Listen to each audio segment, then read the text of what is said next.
25 दिनों तक हजारों लोगों को मुफ्त खाना खिलाकर मसीहा बने मोहम्मद जुनैद पर अब ऐसे आरोप लगे हैं जिन्होंने पूरे मामले को पलट कर रख दिया है। और सबसे बड़ी बात, ये आरोप किसी विरोधी ने नहीं बल्कि उनके अपने साले ने लगाए हैं।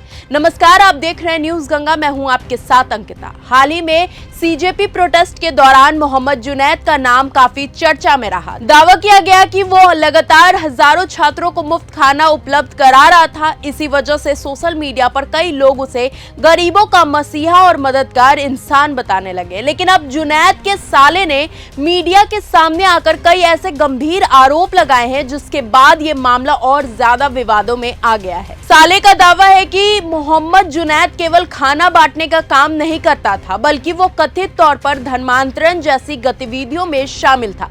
इतना ही नहीं, उसने आरोप लगाया कि जुनैद, शाहनवाज और जुबैर ये तीन मिलकर के गायों की बलि दिया करते थे। उसने ये भी दावा किया है कि अपनी शिकायत में कि जुनैद अपने घर के अंदर ग्राउंड में गौ हत्या करवाता था। साले ने यह भी बताया है कि जब भी किसी का कथित धर्मांतरण कराया जाता था तब उसे एक तरह की उपलब्धि मानकर जश्न मनाया जाता था। इसके अलावा उसने ये भी दावा किया है कि मोहम्मद जुनैद नील गाय का भी शिकार करता था। गायों की जो बलि देना, उसको काटना, ये तो एक आम बात हो चली, लेकिन जब भी धर्मांतरण होता था तो एक तरीके से सेलिब्रेशन में बलि दी जाती थी गाय की। और अब ये भी दावा सामने आया है कि वो नील गाय का भी शिकार करता था। नील गाय का शिकार करना, आप लोग समझ रहे हैं कि कितना बड़ा जुल्म है और ये साफ तौर पर गैर कानूनी माना जाता है। इतना ही नहीं, उसके साले ने यह भी दावा किया कि जुनैद के घर पर अवैध हथियार का जखीरा भी रखा हुआ है। अब सवाल सिर्फ इन आरोपों तक सीमित नहीं है। प्रोटेस्ट के दौरान जिस तरह से हजारों लोग को लगातार कई दिनों तक खाना खिलाया गया,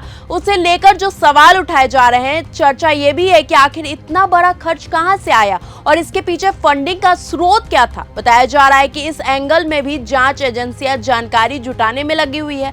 यही वजह है कि अब मामला सिर्फ मुफ्त खाना बांटने तक सीमित नहीं रह गया है। एक तरफ जुनैद के समर्थक हैं जो उसे समाज सेवी बता रहे हैं, वहीं दूसरी तरफ उसके अपने रिश्तेदार द्वारा लगाए गए आरोपों ने पूरे घटनाक्रम पर कई सवाल खड़े कर दिए हैं। फिलहाल ये सभी आरोप जांच और कानूनी प्रक्रिया का विषय है। सच क्या है और आरोपों में कितनी हकीकत है, इसका फैसला जांच और सबूतों के आधार पर ही किया जाएगा। लेकिन इतना जरूर है कि जिस शख्स को कुछ समय पहले मसीहा बताया जा रहा था, आज वही कई गंभीर सवालों के घेरे में खड़ा दिखाई दे रहा है। आपकी इस पूरे खबर पर क्या राय है? क्या मोहम्मद जुनैद के खिलाफ लगाए गए आरोप गंभीर जांच की मांग करते हैं या फिर पूरी सच्चाई सामने आने से पहले किसी नतीजे पर पहुंचना जल्दबाजी होगी? अपनी राय कमेंट बॉक्स में हमें जरूर बताएं। तब तक के लिए धन्यवाद। अगर आपको यह हमारा वीडियो पसंद आया हो तो इसे लाइक और शेयर करना बिल्कुल न भूलें। साथ ही हमारे चैनल न्यूज गंगा को सब्सक्राइब और फॉलो जरूर करें ताकि देश और दुनिया की हर बड़ी खबर आप तक सबसे पहले पहुंचे।